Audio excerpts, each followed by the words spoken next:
नमस्कार, आप देख रहे हैं भारत समाचार का डिजिटल प्लेटफॉर्म और मैं हूं आपके साथ नंदिनी यादव। 2024 लोकसभा चुनाव अब कुछ ही महीनों में होने वाला है। ऐसे में राजनीतिक दलों की बात करें तो वहां पर सियासी हलचल तेज हो गई है। कहा जाता है कि दिल्ली का रास्ता उत्तर प्रदेश से होकर गुजरता है और अगर उत्तर प्रदेश का रास्ता ये भी कहा जाता है कि पूर्वांचल से होकर गुजरता है। अगर हम पूर्वांचल का जिक्र करें तो सुहेलदेव भारतीय समाज पार्टी का जिक्र करना लाजमी होता है, क्योंकि कहा जाता है कि सुभाषपा वहां पर मजबूत पकड़ रखती है। ऐसे में सुभाषपा पार्टी एनडीए में इस वक्त शामिल हो चुकी है और एनडीए के साथ ही 2024 लोकसभा चुनाव को साथ में मिलकर लड़ेगी। और आज हमारे साथ मौजूद हैं सुभाषपा के राष्ट्रीय मुख्य प्रवक्ता अरुण राजभर जी। अरुण जी, बहुत बहुत स्वागत है आपका भारत समाचार के डिजिटल प्लेटफॉर्म पर। सबसे पहले मैं आपसे यही जानना चाहूंगी अरुण जी कि लोकसभा चुनाव को लेकर सुभाषपा की क्या कुछ तैयारियां चल रही हैं। देखिए, सुहेलदेव भारतीय समाज पार्टी गरीबों की पार्टी है और गरीबों के बीच में लगातार बनी रहती है। हिंदुस्तान के एक इकलौता ऐसे राष्ट्रीय अध्यक्ष आप पाएंगे माननीय ओम प्रकाश राजभर जी को, जो लगातार गांव में जाते हैं, गांव में लोगों की समस्या सुनते हैं और गांव में ही समस्याएं होती हैं, क्योंकि गांव से ही देश की तरक्की जुड़ी हुई है। अगर प्रदेश की तरक्की देखा जाए, जिले की तरक्की देखा जाए, तो गांव से ही जुड़ा हुआ। तो पहले मान्यवर कांसीराम साहब थे, लोहिया जी थे, ये लोग गांव में जाते थे और गांव से लोगों से सीधे कनेक्टिविटी बैठाते। और सुहेलदेव भारतीय समाज पार्टी आगामी चुनाव को देखते हुए ही नहीं काम करती है। हम लगातार 24 घंटे जब सो जाते हैं तो पार्टी का काम बंद हो जाता है, जग जाते हैं तो पार्टी का काम चालू हो जाता है। और लगातार हम उत्तर प्रदेश के 75 जिलों में अपने संगठन को बेहतर कैसे किया जाए, ब्लॉक स्तर तक, विधानसभा स्तर तक, न्याय पंचायत स्तर तक, जिले स्तर तक, प्रदेश स्तर तक कमेटियां गठित किया जा रहा है। और उन कमेटियों में जो नौजवान उभर के आ रहे हैं उनको बड़ी जिम्मेदारी दी जा रही है और वो बड़ी मजबूती से काम कर रहे हैं। और हमारे पूरे 75 जिलों में जिलेवार हम लोग सम्मेलन कर रहे हैं, वंचित शोषित जागरूकता सम्मेलन। इसमें जितने उपेक्षित वर्ग हैं उन वर्गों को अपने साथ जोड़ा जा रहा है और उनके बेहतरी के लिए, चाहे वो शिक्षा का सवाल हो, चाहे उनकी आवास पेंशन शौचालय का सवाल हो, चाहे उनके राशन का सवाल हो, चाहे उनके नाली खरंजा पुल पुलिया का सवाल, जो उनके मूलभूत समस्याएं हैं, उन समस्याओं को लेकर के हम लोग आवाज बुलंद करते हैं। और वो बड़ी संख्या में, हमने तो अभी एक गांव सैफई में गए थे, तो सैफई का 1.5 किलोमीटर के रेंज में सैफई से गांव था, बंजारा वर्ग का बड़ा आबादी था, 500 घर हैं वहां और 2,500 वोट है, लेकिन अब तक उन गांवों में आवास नहीं मिल पाई है। पूर्ववर्ती सरकारों ने उन गांवों को राजस्व गांव घोषित नहीं किया। और वैसे ही हजारों ऐसे गांव हैं उत्तर प्रदेश में जिनमें अभी तक सरकार की सुविधाएं नहीं पहुंच पाई। हम उसको बेहतर सुविधाएं पहुंचाने के लिए, जो हम एनडीए में शामिल हुए हैं, तो सरकार के मुखिया तक उस समस्या को पहुंचाए तो समाधान का रास्ता निकला। माननीय प्रधानमंत्री की एक योजना है, माननीय मुख्यमंत्री जी उस पर अमल करके विभागीय मंत्रियों को निर्देशित किया है कि इन गांव, जो छूटे हुए गांव हैं, जो विकसित गांव नहीं हुए, उनको जोड़ा जाए। और लोकसभा को देखते हुए हमारी पार्टी 80 लोकसभा सीट कैसे जीती जाए। और बिहार के हम 39 जिलों में, हम लोग 32 जिलों में हम लोगों ने अब तक काम किया है और वहां हमारे नेता बड़ी तेजी से हर जिले में दौरा करके बड़े बड़े जनसभा कर रहे हैं, कार्यक्रम कर रहे हैं और लोगों को जोड़ रहे हैं। एक लोगों का उत्साह दिख रहा है कि आगामी लोकसभा में लोग बड़ी मजबूती से खड़े होकर के सुहेलदेव भारतीय समाज पार्टी और एनडीए को मजबूत करेंगे। और यही है कि हम जब जनता के बीच में जाएंगे, जनता के दर्द को समझेंगे, तो जनता का आशीर्वाद हमारे साथ खड़ा होगा। और जनता का आशीर्वाद इतना तेजी से खड़ा हो रहा है कि अब हम लोग उस चीज को देख रहे हैं। नए लोगों का जो प्रवेश हमारे साथ हो रहा है, चाहे वो माइनॉरिटी वर्ग का हो, चाहे महिला वर्ग का हो, युवा वर्ग का हो, किसान वर्ग का हो, हर तबका अब हम लोगों के संगठन में बड़ी तेजी से जुड़ रहा है। और हम कार्यक्रमों में देख रहे हैं बड़ी उत्साह के साथ लोग जुट रहे हैं। तो आने वाले समयों में ऐतिहासिक 2024 का जीत एनडीए के साथ आपको देखने को मिलेगा। भले विपक्ष कुछ भी कहे, लेकिन उत्तर प्रदेश की दिशा पूर्वांचल से होकर गुजरती है। 28 लोकसभा ऐसी हैं जहां 2019 का अगर रेशियो उठाकर देखेंगे तो 500 से लेकर के 45-50 हजार के बीच में समाजवादी पार्टी चुनाव हारी है और वहीं बीजेपी 500 से लेकर 45 हजार के रेशियो से चुनाव जीती है। तो कहीं न कहीं वो हम अकेले लड़ने की वजह से ये सीटें प्रभावित हुए हैं। और यही 2022 में आप देखिए, जब रिजल्ट हम समाजवादी के साथ खड़े हुए तो वहां सभी सीटें भारतीय जनता पार्टी हार गई और समाजवादी पार्टी जीत गई। तो कहीं न कहीं हमारे संगठन, हमारे कार्यकर्ताओं की जो मेहनत थी, हमने जो अलायंस बनाया था, उस अलायंस को जिस दिशा में हमने प्रयोग किया, उस दिशा में हम सफल रहे। और हम हार गए वहां जहां पश्चिम में हम लोग जिस पे उम्मीद किए थे वहां हम लोगों को निराशा मिला और इसीलिए हम सरकार नहीं बना पाए। तो कम से कम हमने 2017 में बीजेपी के साथ जाकर के एक अपना पहचान, एक ताकत दिखाया, समाजवादी पार्टी के साथ जाके दिखाया और पुनः हम बीजेपी के साथ खड़े हुए। तो कहीं न कहीं जो हमारा वोटर है, हमारे समर्थक है, हमारे कार्यकर्ता है, वो एनडीए के साथ मजबूती से 2024 की तैयारी में लगे हुए हैं। चर्चाएं चल रही हैं कि आप एनडीए से लोकसभा सीटों की डिमांड कर रहे हैं, तो कितनी लोकसभा सीटों की आप डिमांड कर रहे हैं? देखिए, सुहेलदेव भारतीय समाज पार्टी लोकतांत्रिक पार्टी है। लोकतंत्र में हर दल चुनाव लड़ने के लिए ही अपने कार्यकर्ताओं को ट्रेंड करता है, अपने कार्यकर्ताओं को निर्देश करता है और उसी के बीच में काम करता है। हम एनडीए के सहयोगी हैं, वो बड़े भाई हैं, हम लोग छोटे भाई हैं। हमारी भूमिका जितनी एनडीए ने हमें दिया है उस भूमिका को निभा रहे हैं। तभी अरुण जी, आप कितनी सीटों की डिमांड कर रहे हैं? आप इसको बताइए। देखिए, कितनी सीटों की सीटें डिमांड कर आप रहे हैं? मांगने को तो अब मांगने के लिए तो तोप का लाइसेंस मांगा जाता है, मिलता है कट्टा का लाइसेंस। लेकिन अब आप क्या करिएगा कि हम मांग रहे हैं, हम 5 सीटों का डिमांड सुहेलदेव भारतीय समाज पार्टी की तरफ से किया गया है। शीर्ष नेतृत्व ही मालिक होता है, पार्लियामेंट्री बोर्ड तय करता है कि कौन कैंडिडेट जीतेगा। हमारा लक्ष्य है जीत, हमारा लक्ष्य सीट नहीं है, हमारा लक्ष्य है कि जीत लिया जाए। 80 लोकसभा सीट कैसे जीती जाए, इसके लिए हमने अपने कुछ ऐसे चुनिंदे सीटें हैं जहां हमारे कार्यक्रम बहुत तेजी से चल रहे हैं। बहुत सारे ऐसे सीटें हैं जहां हम बहुत तेजी से संगठन का विस्तार कर रहे हैं। तो उस दिशा में जो एनडीए के शीर्ष नेतृत्व हमें सीट देंगे, जो हमने प्रस्ताव दिया उसमें जो सीटें हमको मिलेगी, हम अपने चुनाव चिन्ह छड़ी से, अपने पीले गमछे पर, पीले झंडे पर और अपने नेतृत्व के निर्देश पर हम लोग चुनाव लड़ेंगे। ये हमारा फार्मूला है कि हम 80 लोकसभा सीट कैसे जीतेंगे, चाहे ये बीजेपी का प्रत्याशी हो, चाहे सुहेलदेव भारतीय समाज पार्टी का, चाहे अन्य सहयोगी जो दल हैं उनके प्रत्याशी हो। हम सबका एक ही लक्ष्य है, मोदी जी को तीसरी बार प्रधानमंत्री बनाना। जब हम सीट जीतेंगे तो मोदी जी प्रधानमंत्री बनेंगे। ठीक है, आपने कहा कि आपने 5 सीटों की डिमांड की है। भारतीय जनता पार्टी क्या लगता है कितनी सीटें आपको देंगी? अगर ऐसे आप बता दें तो अच्छा रहेगा। कितनी उम्मीद आपकी कितनी है? शीर्ष नेतृत्व ने हम लोगों से बहुत गंभीरता से चिंतन किया है, मंथन किया है कि सुहेलदेव भारतीय समाज पार्टी को कौन सी सीट दी जाए जिससे सुहेलदेव भारतीय समाज पार्टी एनडीए को मजबूती मिले। हम उत्तर प्रदेश के साथ साथ बिहार में भी प्रयोग कर रहे हैं। हम नालंदा में भी कल कार्यक्रम किए, बड़ी संख्या में वहां लोग जुटे। हम वहां वाल्मीकि नगर है एक लोकसभा, वहां भी हम तैयारी कर रहे हैं वहां की परिस्थितियों का, और सिवान एक लोकसभा है। हम वहां 3 लोकसभा हमारे प्रमुख तरीके से बिहार में कार्यक्रम चल रहे हैं और वहां हम पूरी तैयारी के साथ अभियान चला रहे हैं। हमारे बूथ स्तर तक के कार्यकर्ता प्रशिक्षण शिविर के माध्यम से जनता के बीच में जाकर के अपनी वोट प्रतिशत बढ़ाने के लिए और बूथ को मजबूत करने के लिए काम कर रहे हैं।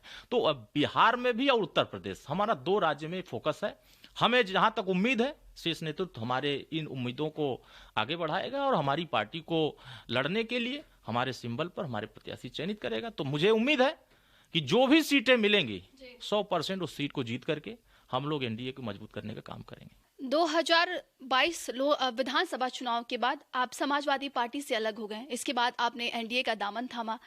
इसके बाद लगातार देखा जाता है कि ओपी राजभर लगातार अखिलेश यादव पर कटाक्ष करते नजर आते हैं। आक्रामकता उनकी बड़ी बढ़ जाती है समाजवादी पार्टी के लिए।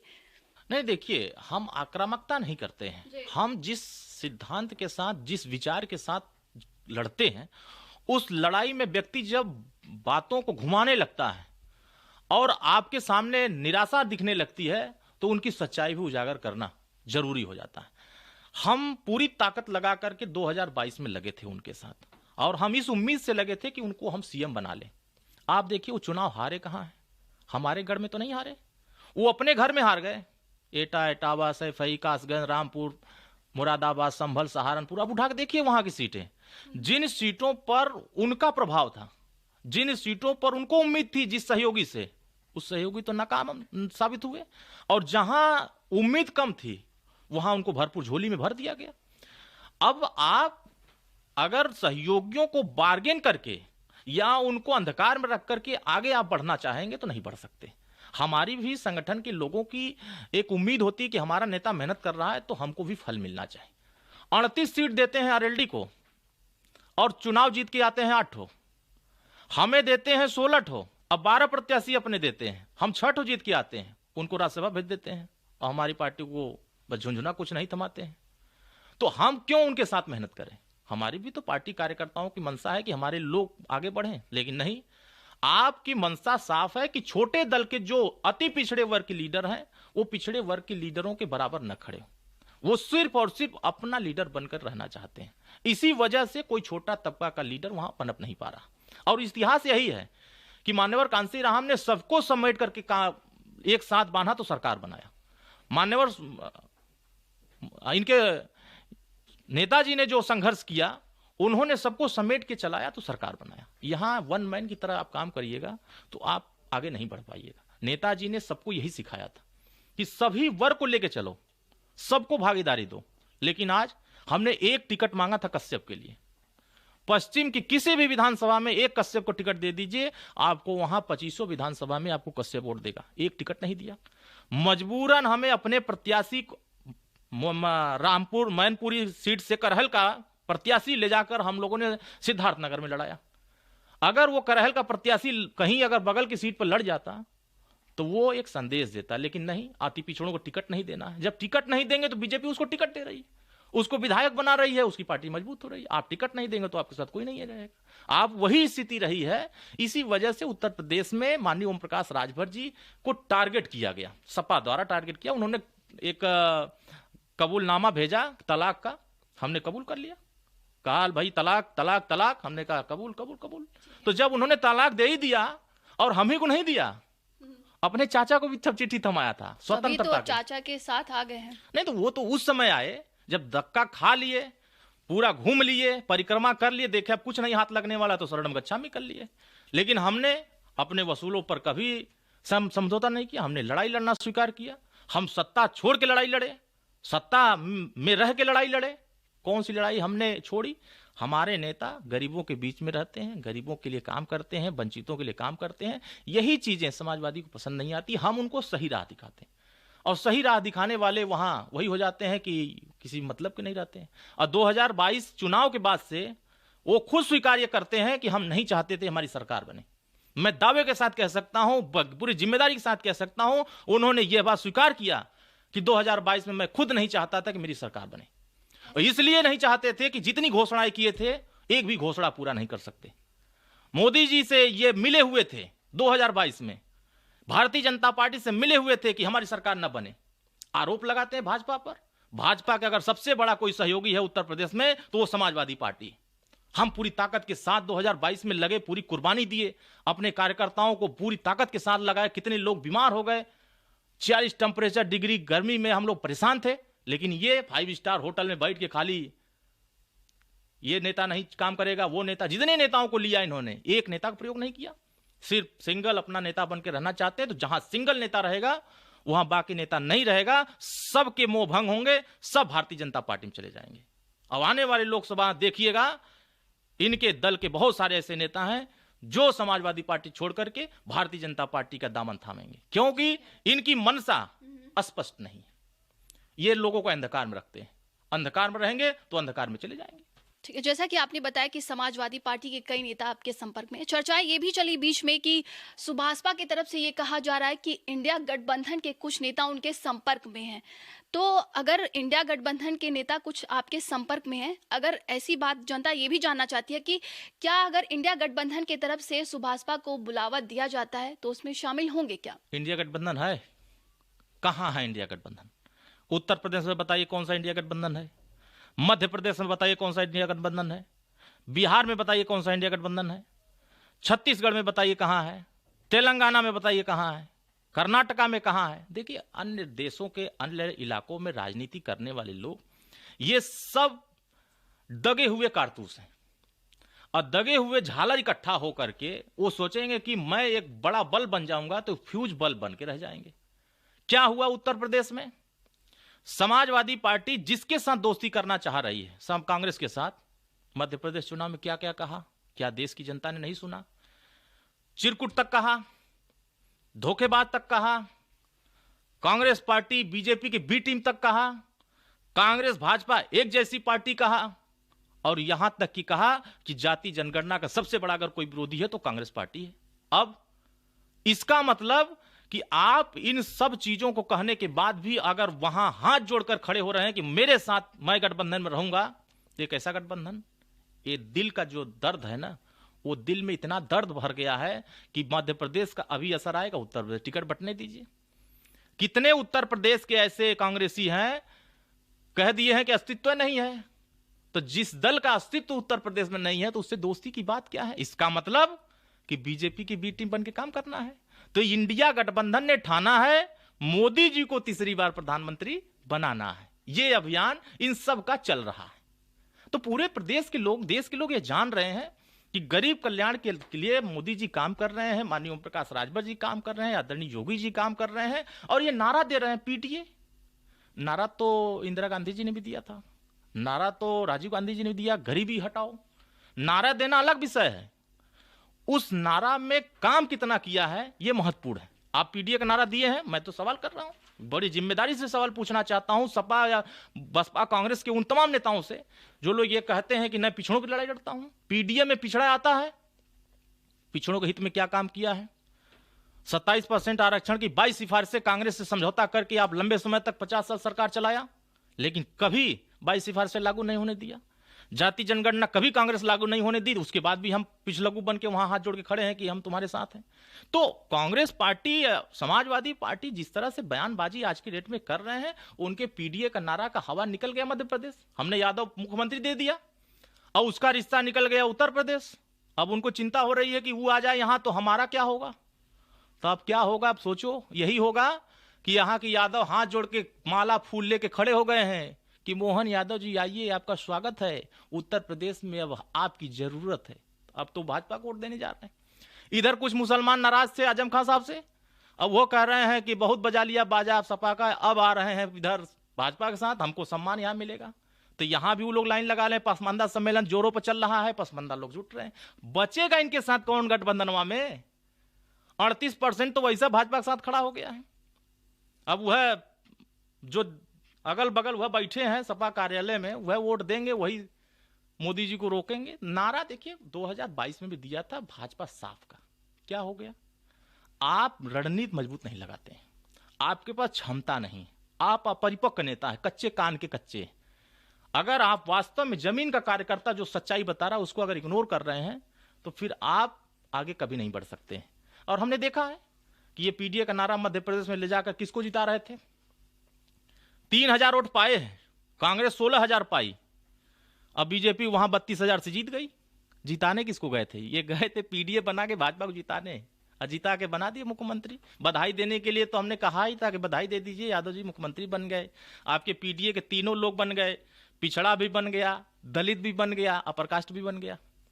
अब और नंबर आएंगे, जो राज्य आएंगे खाली होंगे, उसमें देखिएगा आप सारे पिछड़े समाहित हो जाएंगे। आप नारा लगाइए, यह साकार होता जाएगा। अरुण राजभर जी, विपक्षी पार्टियों के साथ साथ पूरी जनता जानना चाहती है कि ओम प्रकाश राजभर मंत्रिमंडल में कब शामिल हो रहे हैं। देखिए, माननीय ओम प्रकाश राजभर जी की अगर लड़ाई और उनके सिद्धांत और उनके संघर्ष को अगर पढ़ा जाएगा तो कभी उन्होंने सत्ता सुख की लड़ाई नहीं लड़ना चाहा। हमें सत्ता मिली थी 2017 में, हमें सत्ता बड़ी मिली थी, हम कैबिनेट के मंत्री थे और हमारे 8 सदस्य थे निगमों में और 2 राज्य मंत्री थे। माननीय ओम प्रकाश राजभर जी सामाजिक न्याय समिति की रिपोर्ट, घरेलू बिजली का बिल माफी, उत्तर प्रदेश में शराब की बंदी, उत्तर प्रदेश में भर और राजभर जाति को अनुसूचित जनजाति में शामिल कराने का मुद्दा, गरीबों का इलाज फ्री, तमाम ऐसे छोटे छोटे मुद्दे, 33% महिलाओं को आरक्षण, इन मुद्दों पर संघर्ष किया। और 2017 और 18 के बीच में जितनी लड़ाई हमारे नेता ने लड़ा, आजादी के बाद से डॉक्टर अंबेडकर के बाद दूसरा कोई नेता लड़ाई लड़ा तो माननीय ओम प्रकाश राजभर। सत्ता छोड़े, किस लिए छोड़े? अगर मुझे सत्ता का लालच होता, सत्ता में बने रहने का एक दम होता कि हम बने रहे, छोड़ जनता भाड़ में जाए, उसे नहीं मतलब, तो आज भी हम सत्ता में बने रहते। लेकिन 2022 में 25 सीट भाजपा दे रही थी। ठीक है, ठीक है। 2022 में 25 सीट दे रही थी, मंत्री बना रही थी, आओ सपा का साथ छोड़ के हमारे साथ। अगर हमें मंत्री बनना होता तो हम चले नहीं गए होते। लेकिन आपके चाहने वाले तो ये चाहते होंगे ना, बाबा साहब अम्बेडकर ने, डॉक्टर अंबेडकर साहब ने एक रास्ता दिया है, सत्ता, सुरक्षा, सम्मान, भागीदारी देने का, समाज की रक्षा करने के लिए। वो एक साधन है हमारे लिए, वो कोई सुविधा नहीं है, वो एक साधन है। उस साधन के लिए सरकार बनाई जाती है। आज जितने दल हैं, किसी से कहिए कि वो खेत का कोन कोड़ने के लिए सब राजनीति कर रहे हैं। वो सब लोग सत्ता का साधन पा करके समाज की सुरक्षा करना चाहते हैं, समाज को बेहतर करना चाहते हैं, समाज को विकास के रास्ते ले जाना। अब वही काम हम भी कर रहे हैं, लेकिन हम उस दिशा में सिर्फ उसके लिए काम नहीं कर रहे हैं। सत्ता मिले चाहे ना मिले, लेकिन माननीय ओम प्रकाश राजभर जी जनता के बीच में जनता का सेवक बनकर के जनता के लिए लगातार काम कर रहे हैं। वो काम एनडीए के शीर्ष नेतृत्व का है। वो जब चाहेंगे, उचित समय आएगा तो मंत्री बन जाएंगे। लेकिन सब लोग जानना चाहते हैं अरुण जी, बन वो जाएंगे। उचित समय कब आ रहा है? बस कुछ ही समय बचा है। सारी चीजें, अभी चुनाव चल रहा था, तमाम राजनेता फंसे हुए थे उस काम में, अब नेता सब खाली हुए हैं। जैसे अब आगामी देखिए, रणनीति घोसी बन रहा। उपचुनाव जब हुआ था तभी कहा गया था कि मंत्रिमंडल में शामिल किया जाएगा, लेकिन अब काफी वक्त हो गया है। देखिए, ये तो हवा में बात हो रही थी। अच्छा, ये सिर्फ और सिर्फ मीडिया में ये खबरें बनाई गई थी, लेकिन ऐसी कोई बातें नहीं थी। चर्चाएं कुछ ऐसी चल जाती हैं जो सिर्फ और सिर्फ माहौल बनाए जाते हैं, लेकिन हकीकत कुछ और होते हैं। चर्चा तो मध्य प्रदेश में हो रहा था कि फलाने मुख्यमंत्री बनेंगे, जिसको लोग चर्चा में लिए थे वो बना ही नहीं। तो वैसे है उत्तर प्रदेश में हमारी जो तय हुआ है माननीय अमित शाह जी से, माननीय प्रधानमंत्री से, जो हमारे गठबंधन के लिए जो बातें तय हुई है। अमित शाह जी से क्या तय हुआ देखिए, है? वो तय हुआ, हमें लगता है कि जल्द ही 1, 2, 4, 5 दिन के अंदर माननीय अमित शाह जी बुलाएंगे। अभी फोन आया था पीछे 2-4 दिन पहले, तो बुलावा आएगा। वहां माननीय प्रधानमंत्री जी के सामने बैठक होगी। ये बैठ के 2024 की सारी रणनीति स्पष्ट कर ली जाएगी। ये तय है कि माननीय ओम प्रकाश राजभर जी जिस दिन शपथ ग्रहण उत्तर प्रदेश सरकार कराएगी, माननीय मुख्यमंत्री जिस दिन अपना ये प्रोग्राम रखेंगे उस दिन उनको शपथ दिलाएंगे। ये तय है, आज नहीं तो कल। ये विशेषाधिकार माननीय मुख्यमंत्री जी का है, और मुख्यमंत्री जी जिस दिन माननीय राज्यपाल महोदय से मिलेंगे उस दिन हो जाएगा। ठीक है। कल प्रधानमंत्री नरेंद्र मोदी का एक बयान बहुत तेजी से वायरल हुआ और उसको लेकर बयानबाजी भी शुरू हो गई। परिवारवाद को लेकर उन्होंने कटाक्ष किया और उन्होंने बताया कि परिवारवाद जो है लोकतंत्र के लिए खतरा है। कल हमने इस पर चर्चा भी किया था, तो कुछ लोग आप पर भी कटाक्ष कर रहे थे। वो बोल रहे थे कि विपक्ष की तरफ से ये भी कहा गया कि अगर परिवारवाद यही है तो क्या सुभाषपा में भी तो परिवारवाद है? अगर आईएएस का बेटा आईएएस बनता है तो उसमें गलत क्या है? जनता उसे चुनती है। अगर जनता को लगता कि वो परिवारवाद नहीं है तो शायद जनता वहां तक ना भेजती। क्या सोचते हैं आप? जो लोग इस बात को कहते हैं, मैं इन बातों को बहुत गंभीरता से नहीं लेता हूं, या जो लोग इस बात को कह रहे हैं उन लोगों को भी यह बात मैं बताना चाह रहा हूं कि जो संघर्ष करके आगे आता है, माननीय ओम प्रकाश राजभर जी या हम व्यक्तिगत अपने ऊपर देखें, हमारे अंदर योग्यता नहीं होगी तो मैं आपके सामने बैठ करके नहीं बोल सकता। हमारे अंदर योग्यता नहीं होगी तो हम 50,000 की भीड़ में खड़ा होकर के अपना भाषण नहीं दे सकता। हमारे अंदर योग्यता नहीं होगी तो हम सुहेलदेव भारतीय समाज पार्टी को मजबूत नहीं कर सकते। लेकिन जो पैराशूट से आते हैं, माननीय मुख्यमंत्री उनके पिता हैं और उनके बेटे राजनीति में आके सांसद बन गए, वो परिवारवाद कहा जाता है। कोई सांसद है, उनका बेटा पा गया विधायक, घर में बैठा हुआ है, वो पढ़ाई कर रहा है, आया सांसद विधायक बन गया, वो परिवारवाद है। लेकिन जो जमीन में गांव, गरीब, किसान, मजदूर के बीच में संघर्ष करके यहां तक पहुंचता है और उसको अगर पार्टी मौका देती है तो परिवारवाद नहीं कहलाता है। अगर इस दिशा में जो लोग काम कर रहे हैं, ऐसे बहुत सारे लोग हैं। संघर्ष बता दीजिए क्या है। तेजस्वी यादव का संघर्ष हमको बता दीजिए, आदरणीय अखिलेश यादव जी का संघर्ष बता दीजिए, या महाराष्ट्र के उद्धव ठाकरे के बेटे हैं आदित्य ठाकरे, उनका बता दीजिए क्या संघर्ष है। संघर्ष करके जो आया है, जो नहा करके कपड़ा बदला है, वो संघर्ष नहीं है। जो पसीना बहाकर कपड़ा बदला है वो संघर्ष कहलाता है। तो आप मानते हैं कि परिवारवाद लोकतंत्र के लिए खतरा है? नहीं, बिल्कुल। देखिए, लोकतंत्र में जो दल बनाया है और जो दल के लिए काम कर रहा है, हर एक परिवार की जिम्मेदारी है उस लोकतंत्र को मजबूत करना। इस भारत का हर एक नागरिक लोकतंत्र में अपने अपनी ताकत को मजबूत करना चाहता है। उसी तरीके से हम लोग भी अपनी पार्टी को भूमिका में अपना काम कर रहे हैं। हम अपनी पार्टी को मजबूत करने में लगे हैं। अगर हम नहीं काम करते और हमें पैराशूट से ला करके सीधे एमएलए बना दिया जाता तो हमसे कहते तो हम बोलते हाँ हम परिवारवादी हैं। इसलिए कि जो संघर्षवादी होता है वो परिवारवादी कभी नहीं होता। ठीक है। अगर अरुण राजभर की बात की जाए तो वो कहां से लोकसभा चुनाव लड़ने की तैयारी कर रहे हैं और कौन सी सीट पर वो लोकसभा चुनाव लड़ेंगे? देखिए, सुहेलदेव भारतीय समाज पार्टी में मैं स्पष्ट कर देना चाहता हूं, अपने दर्शकों को भी स्पष्ट कर देना चाहता हूं कि सुहेलदेव भारतीय समाज पार्टी लोकसभा चुनाव अपने कार्यकर्ताओं को लड़ाएगी। हम कहीं से चुनाव नहीं लड़ेंगे। हम पार्टी के लिए काम करेंगे और पार्टी के संगठन को मजबूत करेंगे। लोकसभा चुनाव में जो भी जिम्मेदारी सुहेलदेव भारतीय समाज पार्टी जिस इलाके के लिए, जिस लोकसभा के लिए या जिस क्षेत्र के लिए देगी, हम पार्टी की मजबूती के लिए काम करेंगे। हमारा निशाना 2027 है। 2027 में हम अपनी पार्टी की तरफ से अपना विचार करेंगे कि जहां हमें पार्टी मौका देगी वहां से हम लड़ेंगे, लेकिन लोकसभा हमारा कोई इरादा नहीं है। लोकसभा में अपने पार्टी के पदाधिकारियों को लड़ने का इरादा है। ठीक है, कल इंडिया गठबंधन का बैठक होगी, बड़ी बैठक है। कहा जा रहा है कि सारे मतभेद इस बार भुला दिए जाएंगे, मिटा दिए जाएंगे। जैसा कि आपने भी जिक्र किया कि मध्य प्रदेश में, छत्तीसगढ़ की आपने बात की, तो कहा जा रहा है कि अब सीट शेयरिंग को लेकर चर्चाएं होंगी। देखिए, ये तो बहुत दिनों से चर्चा हम कर रहे हैं। पहली बैठक जब पटना में हुई, दूसरी बैठक बेंगलुरु में हुई, तीसरी बैठक महाराष्ट्र जाते जाते मध्य प्रदेश, छत्तीसगढ़, राजस्थान चुनाव आया। 3 बैठक में 3 राज्य गया है इनके हाथ से। और ये भाजपा को हराने की बात करते हैं। हरा किसको रहे हैं? केसीआर साहब को, जिस इनके ही गठबंधन के एक सहयोगी के रूप में माना जा रहा है कि वो भी एक सहयोगी है। हराए किसको? सहयोगी को। तो ये भाजपा को नहीं हरा रहे हैं, ये अपने सहयोगियों को हरा रहे हैं। कांग्रेस प्रयास में थी कि एक बार्गेनिंग बड़ी किया जाए, मध्य प्रदेश, छत्तीसगढ़, राजस्थान जीत करके, कि जितने सहयोगी हमारे गठबंधन में हैं उन सभी को अपने कब्जे में रखा जाए, लेकिन उनके कब्जे से बाहर हो गए। अब केजरीवाल साहब जिस भ्रष्टाचार के खिलाफ लड़ाई लड़ते थे, अब वो कहेंगे कि हम भ्रष्टाचारी नहीं हैं। कितने दिन से जेल में हैं उनके नेता? कई जिम्मेदार नेता जेल में गए हैं। ममता बनर्जी कह रही हम प्रधानमंत्री बनना चाहते हैं। नीतीश कुमार जी कह रहे हैं हम प्रधानमंत्री बनना चाहते हैं। नीतीश कुमार ने जाहिर भी कर दिया कि कांग्रेस बहुत गंभीर नहीं है इंडिया गठबंधन के लिए। जब चुनाव हो रहे थे उन्होंने बयान भी दिया। समाजवादी पार्टी के नेता होर्डिंग लगा के प्रदर्शित कर चुके हैं कि हमारे नेता प्रधानमंत्री। तो पहले तो ये सीट तो छोड़ दीजिए, चेहरा तय कर लें। हमारे यहाँ चेहरा सिर्फ और सिर्फ मोदी जी है, उनके यहाँ चेहरा 72 है। अब वो चेहरा में कौन किस काबिल होगा, किस सीट पर लड़ेगा और कितने वोट दिलाएगा, अगर उठा कर देखा जाए, केजरीवाल साहब आ जाएं लखनऊ में कै वोट दिलाएंगे, ममता बनर्जी आ जाएं लखनऊ में कै वोट दिलाएंगे, केसीआर साहब आए बनारस में कै वोट दिलाएंगे। तो जितने गठबंधन के दल के साथी हैं उनके, वो अपने अपने राज्य में अपने दल को वोट दिला सकते हैं, लेकिन वो सहयोगियों को वोट नहीं दिला सकते हैं। लेकिन एनडीए में जो जिस इलाके का नेता है वो अपने सहयोगी को मजबूती से वोट दिला सकता है। इसलिए सुहेलदेव भारतीय समाज पार्टी इस गठबंधन को ये मानती है ये सिर्फ और सिर्फ चमचम रसमलाई खाने के लिए बैठक हो रही है, हाथ उठाने के लिए बैठक हो रही है, हाथ मिलाने के लिए बैठक हो रही है।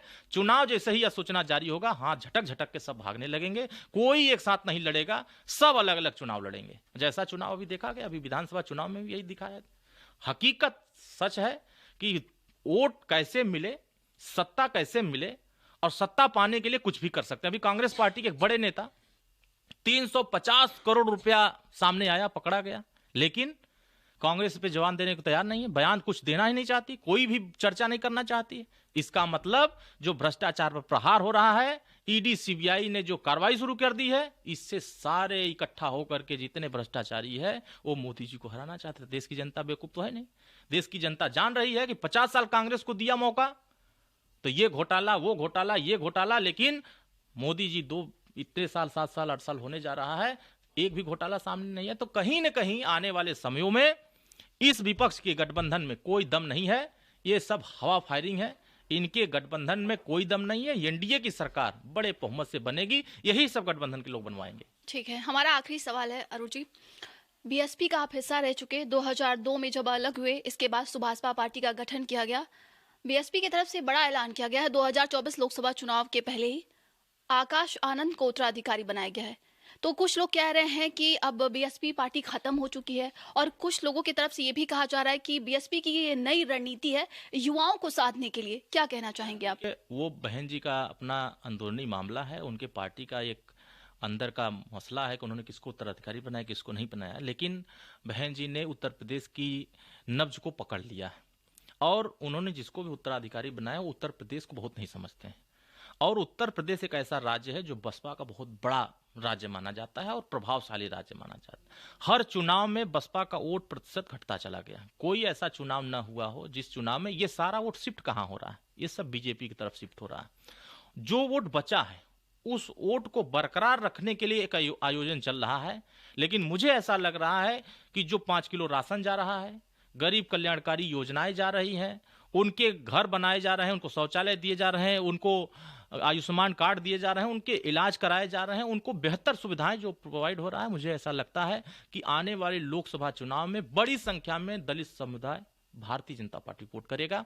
बहन जी के जो संघर्ष, क्योंकि ये घर से निकलेंगे नहीं, कमरे में बैठ करके आप सोचेंगे कि प्रदेश कब्जा कर लेंगे, तो कमरे में कैद होकर राजनीति करना चाहती हैं और आकाश को अगर मार्केट में भेजना चाहती हैं जनता के बीच में, तो मुझे लगता है कि उनको वहां जाते जाते और ये गठबंधन आपस में समायोजन करते करते टिकट बढ़ते बढ़ते चुनाव खत्म हो जाएगा, फिर खत्म, फिर वही सरकार हमारी मोदी जी की बन जाएगी, तीसरी बार प्रधानमंत्री बन जाएंगे, ये सब ऐसे ही रह जाएंगे। लेकिन 2037 तक कुछ प्रयोग करें तो मुझे लगता है कि बसपा का कुछ प्रभाव बनेगा और कुछ जनाधार उनका बने, युवाओं का अपने साथ जोड़ने का जो कवायद है उससे अगर कुछ सफलता मिलेगी तो कुछ न कुछ इनके हाथ लगेगा। नहीं तो जैसा इस समय चल रहा है ऐसे ही चलता रहा तो बसपा